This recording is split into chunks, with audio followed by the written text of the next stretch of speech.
Venezuela, where I was born and still have family, bad. Cuba, bad. Zimbabwe, bad. Soviet Union, bad. China under Mao, bad. Sweden, Denmark, Norway, good. This is the socialist report card as it currently stands. Never mind that Venezuela, Cuba, Zimbabwe, the Soviet Union, Mao's China were once good. Once they go bad, they stay bad and are quickly forgotten, lost down the memory hole. But those Nordic paradises, they never let you down. Whenever Bernie, the Squad, and the growing horde of democratic socialists ever get cornered, there's always, like Denmark, to come to the rescue. No, we don't want anything like what's going on in Venezuela. Denmark is what we have in mind. Except they don't. And it's time we all figured this out before it's too late. Here's what you need to know about Scandinavian countries. They are capitalists in wealth creation and socialists in wealth distribution. They have low corporate taxes, around 20%, no higher than in America. Unlike America, neither Norway nor Sweden nor Denmark has a government-set minimum wage. Most make it very easy to start a new business. Most have private health care and education options. Yes, the Nordic countries have an expansive welfare state, but everyone pays into the system, rich, middle class, and poor. Nobody escapes the tax man because nobody escapes the 25% value-added tax.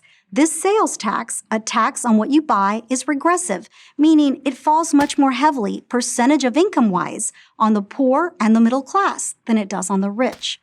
This concept is a complete non-starter for American socialists who want only the rich to pay more, even though America's tax system is already steeply progressive.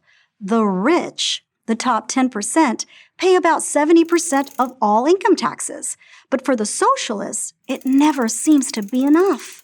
So, if the American left has rejected the Scandinavian model, which model is it embracing?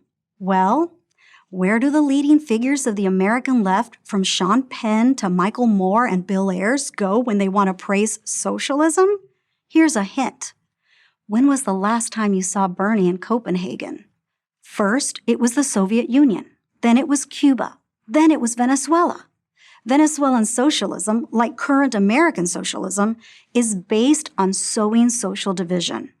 The left in Venezuela divided the country not merely between the rich and the poor, but white and black or brown, between Europeans, Africans, and indigenous people. Hugo Chavez made much of his black and Indian roots.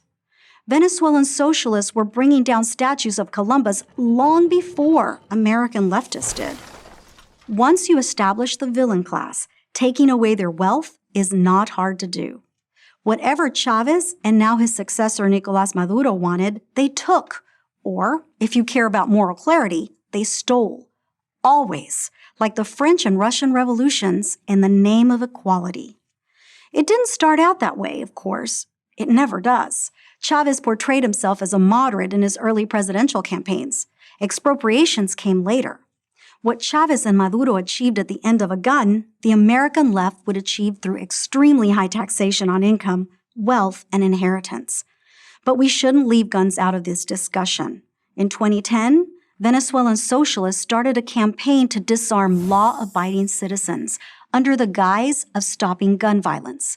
They called it Desarma la Violencia.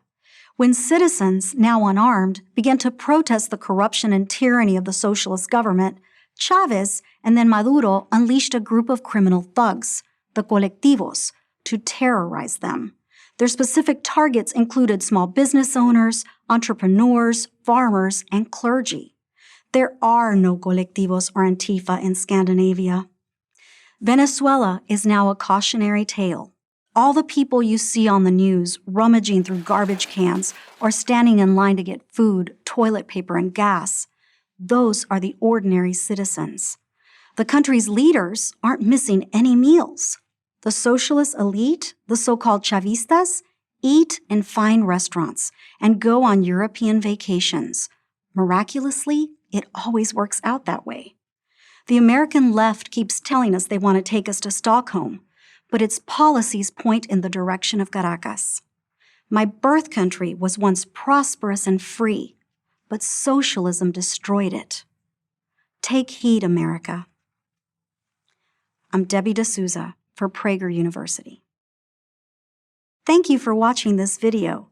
To keep PragerU videos free, please consider making a tax-deductible donation.